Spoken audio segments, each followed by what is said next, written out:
Monsieur, nos valises, on peut les récupérer? Mais on n'est pas arrivé à un endroit où on va dormir. On est arrivé à un endroit où on va travailler. Ah non, mais là tout de suite. Là tout de suite. Monsieur, on est KO, on est KO. Comment ça vous êtes KO? On est claqués comme des merdes. Allez Ophélie, les pieds mouillés dans 23 minutes. Et toi tu dis combien? Oh, moi je dis beaucoup moins.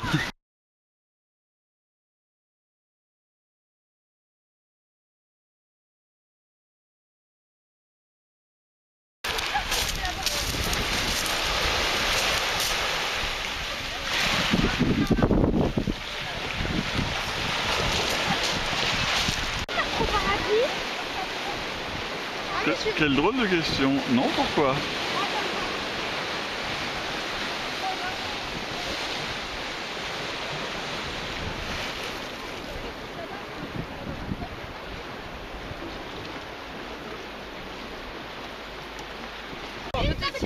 Monsieur, on peut partir dans les escaliers là-bas?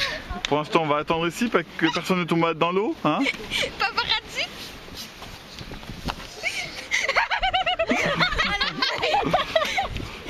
C'était trop facile. Dans mes mains. Bah attends, tu peux récupérer quelqu'un? Tu jettes ça? Bah oui. Bah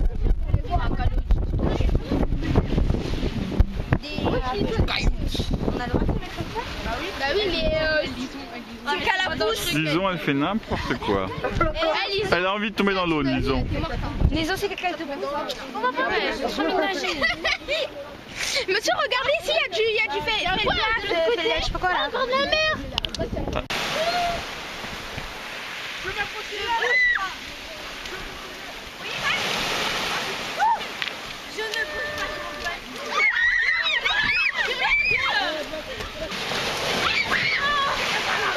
Je regarde, il y a un tsunami là.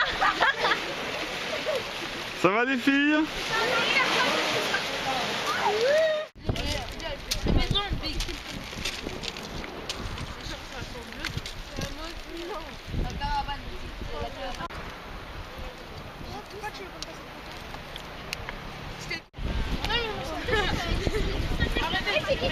Ma mère, elle te voit grave. Elle fait c'est horrible. Bonjour.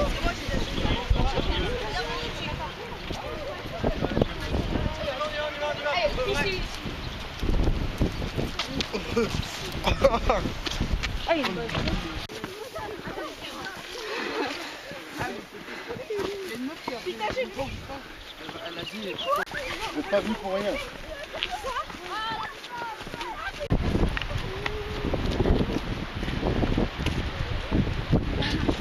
Ah, je crois que vous allez faire le bled de ma boîte. Ma grosse.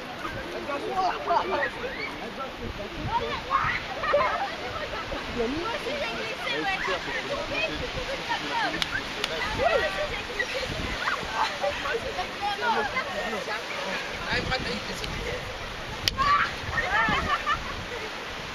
Regarde.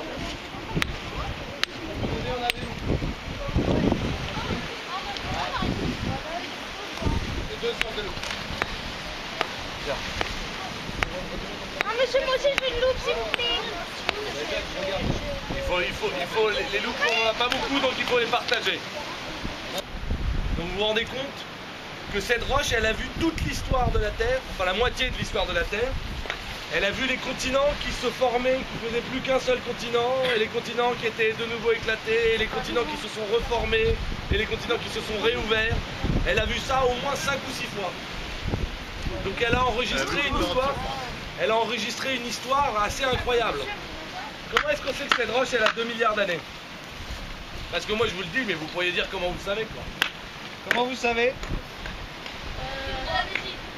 Bah oui, mais bon, je pourrais dire des conneries. Comment il le sait, lui?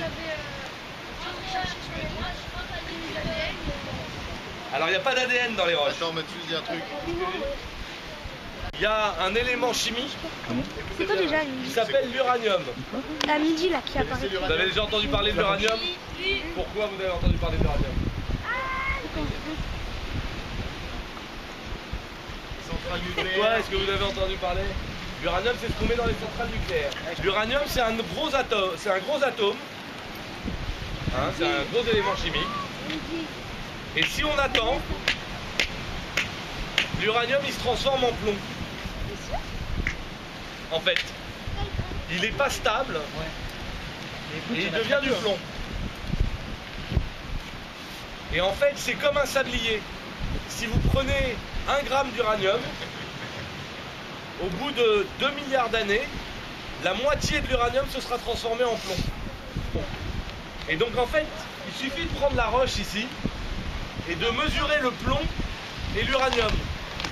Et en mesurant la quantité de plomb et la quantité d'uranium, c'est un peu comme un sablier. On sait combien il y a d'uranium qui s'est transformé en plomb. Et on connaît l'âge de la roche.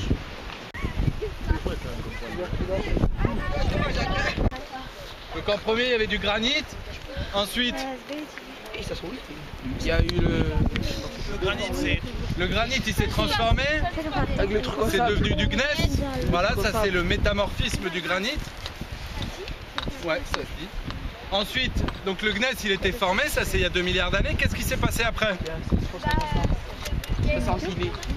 La roche sédimentaire, elle est venue se rajouter par-dessus. Alors la roche sédimentaire, vous la voyez, c'est la partie supérieure de la pointe en face, la partie qui est un petit peu plus claire. Donc il y a toute une bande, comme ça, de grès, au-dessus du gneiss. Ok. Donc ça, c'était l'ancienne plage qui s'est consolidée il y a 500-600 millions d'années. Ensuite, il y a une troisième chose qu'on a vue. Qu'est-ce que vous avez vu dans le grès? Des grains de sable. Voilà, les trucs violets là, c'était quoi? La cendre. On a vu de la cendre.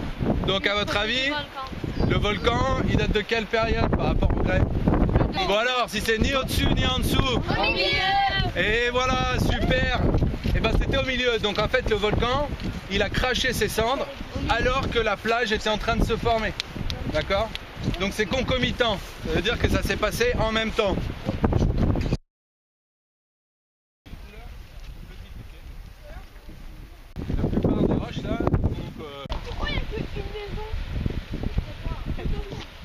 Ceux qui ont des loupes, lève la main. T'avais une loupe avec le doublé? Dans la rocherie alors. Elle est lisse. Elle est lisse. Elle est lisse, ouais. Si vous regardez à l'intérieur, est-ce que vous voyez les minéraux? Non. Est-ce que vous voyez des minéraux? Est-ce qu'il y a des minéraux dans cette roche grise? Vous en voyez pas, hein? Vous avez compris les gars? Ça vous parle? Vous êtes 3 km sous le volcan, 500 millions d'années plus tard. D'accord? Vous imaginez l'Etna. Si on fait un trou aujourd'hui dans l'Etna, L'Etna, c'est un grand volcan en Italie. Si vous faites un trou dans l'Etna aujourd'hui, à 5 km de profondeur, ce que vous verrez, c'est ça. C'est des grandes fissures qui sont remplies de basalte. Et avec ce basalte, comme il est très chaud, il remonte très vite. Et il remonte à des vitesses qui sont de l'ordre de la dizaine du mètre ou de la dizaine de mètres par seconde.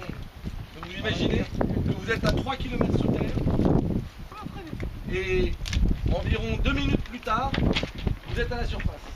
Vous remontez avec le basalte comme ça et ça fait une grande éruption. Imran et Jacques et Mathieu et Bakary. Non, Ludovic il est assis sur le granit lui aussi. Et vous êtes assis sur une roche qui est de quelle couleur, Imran? Elle est grise. Elle te fait penser à une roche qu'on a déjà vue? À quoi?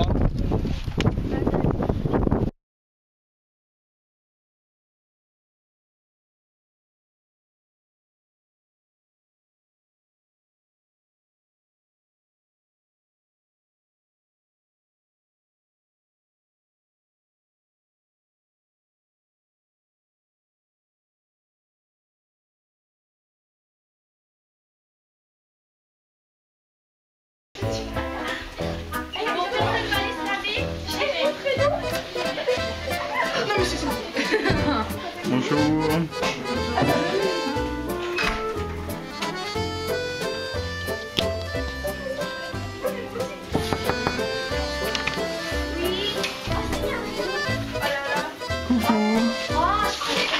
Ah, génial. Et où? Oh, c'est chaud.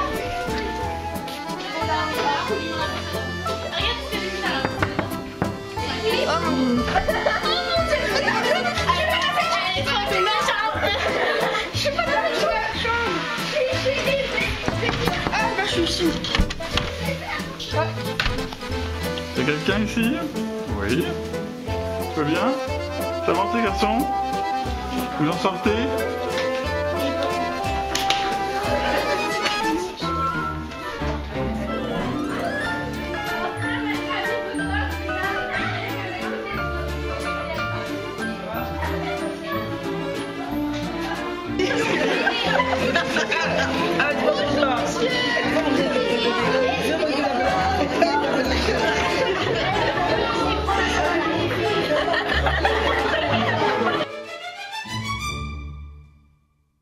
D'années et en fait qui créent un âge glaciaire sur Terre. En fait qui sont capables d'envoyer suffisamment de particules dans l'atmosphère pour cacher la lumière du soleil. Et en cachant la lumière du soleil, en fait la température sur Terre tombe de 2, 3, 5, 10 degrés. Et en fait c'est les glaciers poussent, etc. Et en fait il fait très froid. Et donc c'est un âge glaciaire.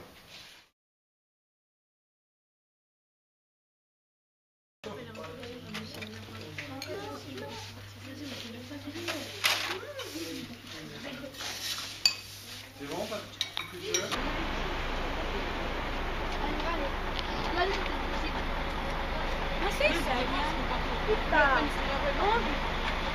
Qui remontait de la chambre. Et en fait ici, ça c'était un grand magma. D'accord? Il faut s'imaginer que toute cette falaise là, c'était une énorme poche de magma. Le magma il est créé, enfin il fond en profondeur entre 50 et 20 km de profondeur. Et en fait, exactement comme l'air chaud monte, et ben le magma qui est chaud, il est plus léger. Et il veut monter en fait. Et il monte dans la croûte terrestre. Et à un moment, il trouve sa bonne position de flottabilité, un peu comme un bouchon qui remonte et qui trouve l'endroit où il doit rester. Et en fait, quand il se met en place, dans des roches qui sont froides et il les cuit. Et c'est ce qu'on va aller voir en fait de l'autre côté. Ce magma-là, il arrive à plus de 800 000 degrés. D'accord? Vous avez une roche à 800 degrés qui arrive dans une roche froide. Et donc la roche froide, elle est recuite, elle est transformée. Et là, on est exactement à la frontière entre les deux, en bordure, entre le magma chaud et la roche sédimentaire qui était là avant.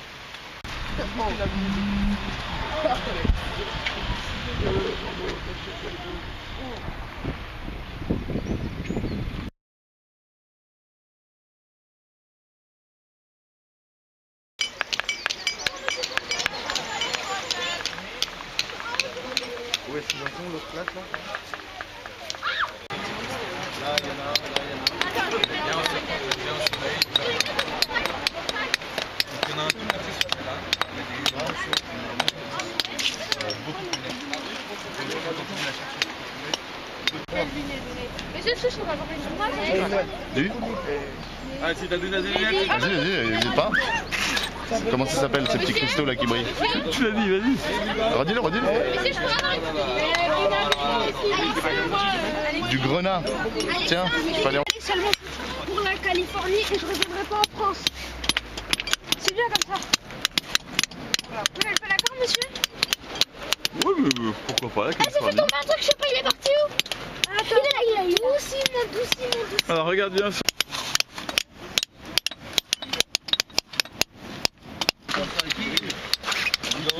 Que c'est bien ça. Alors après les diamants, c'est un peu partout.